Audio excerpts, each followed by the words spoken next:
Okay, so you know that feeling right when you're like 10 minutes late and you're racing out the door, and then you remember that email that you forgot to send? Oh, Or like yeah. that birthday card you were supposed to pick up? Totally. Ugh, it's like talk about starting the day stressed already. Yeah, it's like our brains are just totally wired for overwhelm these days. Right.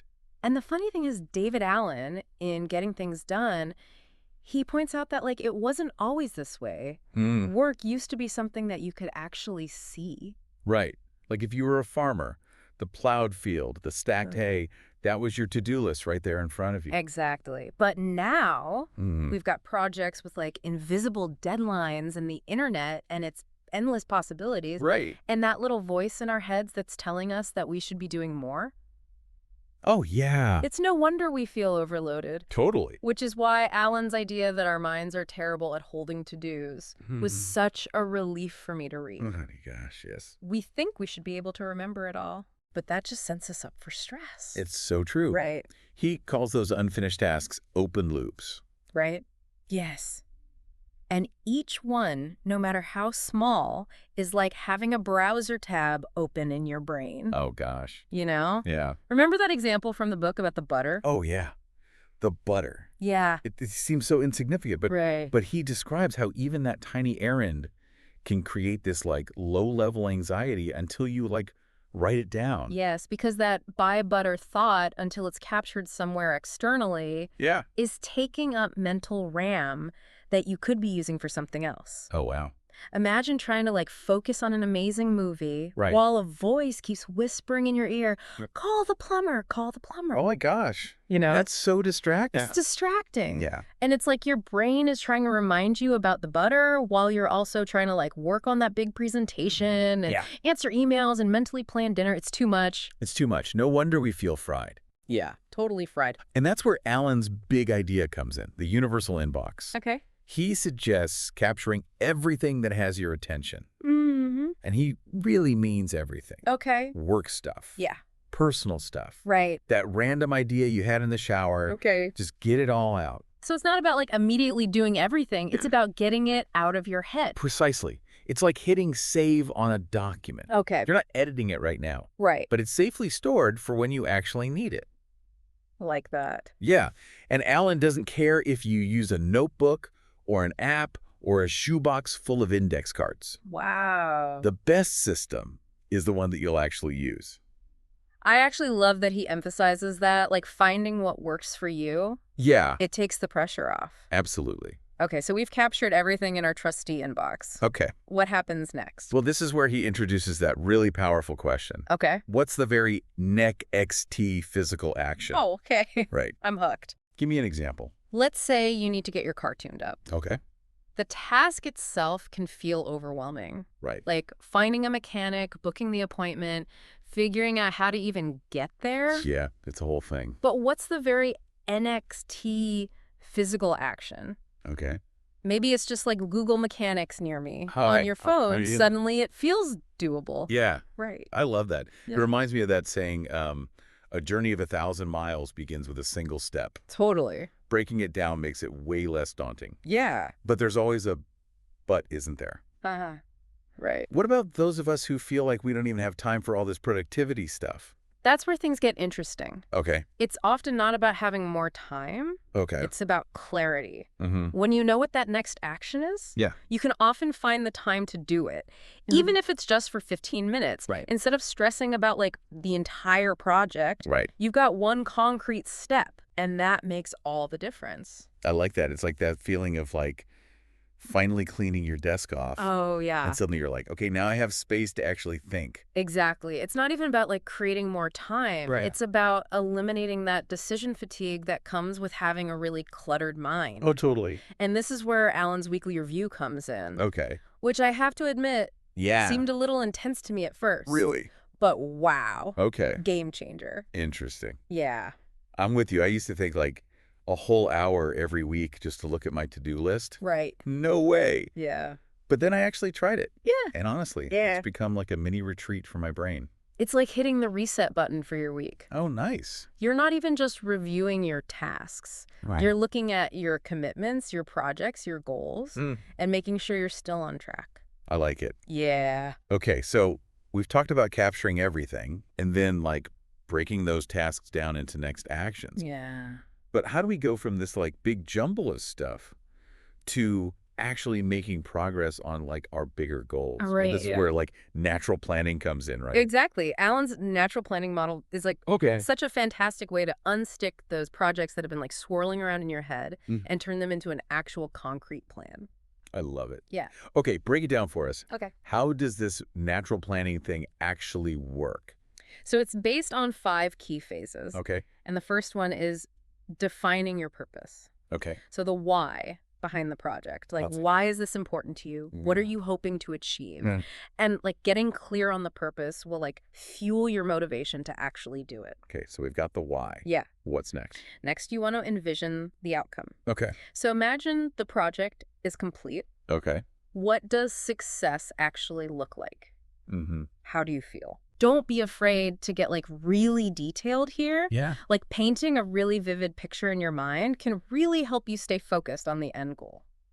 So we're not just like blindly checking boxes. Right. We're like connecting with that bigger purpose. Exactly. Love that. And then comes the fun part, brainstorming. Yes. So this is where you just let those ideas flow freely. Okay. Don't censor yourself or anything. Just Yeah. capture anything and everything that comes to mind. Yeah. No matter how wild. It's like a brain dump, but with a purpose. Exactly. And once you have all those ideas out, Yeah. it's time to actually organize them. Okay. You're going to group similar items together, Mm-hmm. identify the key components, Yeah. and start to create a structure. So we're like bringing order to the chaos. Precisely. I like it. And finally, you're ready to actually define those concrete next actions. Okay. What are the very first physical steps you need to take to move this project forward? This is where you loop back to that really powerful question that we talked about earlier. It's all connected. Yeah, So we've gone from like this vague idea to a clear roadmap. exactly. This natural planning framework is brilliant. It is.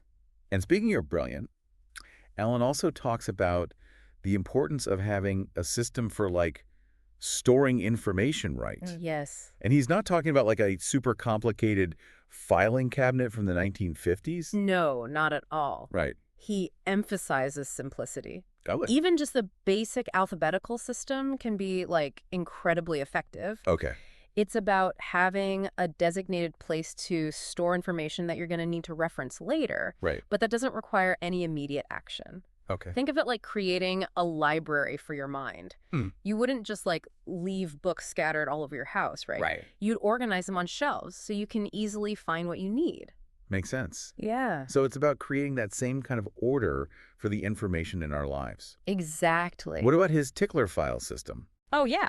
I've heard that's a real game changer for staying on top of deadlines. Yeah, it's so simple, Okay. but so effective. Okay. It's basically a physical calendar system where you can store items that need attention on a specific date. So if I have like a report that's due on the 20th of next month, I put a reminder in the folder labeled 20 for that month. Exactly. Okay. And then when that date rolls around, you simply check that folder and take action. Okay. No more last-minute scrambling or missed deadlines. That's amazing. It's beautiful. It takes the pressure off trying to like remember everything. Totally. Now we've talked about capturing tasks, Right. organizing projects. Yeah, But what about those like bigger picture goals and values? right. Where do those fit into Alan's system? That's where things get really interesting. Okay. You know, Alan's system isn't just about like getting things done. Right. It's about getting the right things done. Okay. He encourages us to identify what he calls our areas of focus. And those are like the key areas of our lives that are most important to us. So like career, relationships, personal growth. Exactly. Right. Like it's about making sure that your daily actions are aligned with your values Yeah. and your vision for your life. Right. Because you know, it's easy to get so caught up in the day-to-day that we know kind of this. lose sight of the bigger picture. Oh, I've totally been there. You're checking things off your to-do list, Mhm. but then at the end of the day, you're like, wait, am I even working towards what I actually care about? It's so easy to fall into that trap. Right. But when you have those areas of focus clearly defined, Yeah. it's like having a filter for your decisions. Okay. You can ask yourself, does this task, this commitment, this opportunity Mm-hmm. actually move me closer to what I want to create in my life? That's such a powerful question to ask. Right. It's about being intentional with our time and our energy, Yes. which, let's be honest, are very precious resources. Absolutely. And Yeah. Alan even takes it a step further. He encourages us to define our purpose. Oh, And I know it sounds kind of grand, right. but it's really about identifying that driving force behind your actions. Mm-hmm. You know, the why behind what you do. It's like finding your North Star, right? Likely. Like it gives you direction. Yes. And it helps you stay motivated even when things get tough. Exactly. And once you have that North Star, Yeah. you can start to make choices that are truly aligned with who you are and Yeah. what you want to contribute to the world. Okay, so we've covered a lot of ground here. We have. From capturing those tiny to-dos Right. to defining our life's purpose. Yeah, It's amazing how interconnected it all is. it really is. As someone who's clearly spent a lot of time with Alan's work, Yeah. I'm curious, what's been the biggest benefit you've personally experienced from using Getting Things Done? Honestly, for me, it's the peace of mind. Yeah. Knowing that I have a system, Yeah. a reliable system for capturing and managing all of my commitments has significantly reduced my stress levels. Right. I no longer lie awake at night worrying about forgetting something Right. or feeling super overwhelmed by my to-do list. That's huge. It's a really big deal. Yeah. And it's not even just about stress reduction. Well- When you're not constantly trying to mentally juggle everything, Yeah. you just have so much more mental clarity and focus Right. to bring to your work, Yeah. your relationships, all areas of your life. It's like you freed up actual space in your brain to actually think creatively Yes, and solve problems and connect with the people you care about. exactly. That's awesome. And ultimately, I think that's what getting things done is all about. Okay. It's not about becoming a productivity robot. Right. It's about freeing yourself from that feeling of overwhelm Uh-huh. so you can focus on what truly matters Right. and live a more fulfilling life. I love that. Yeah.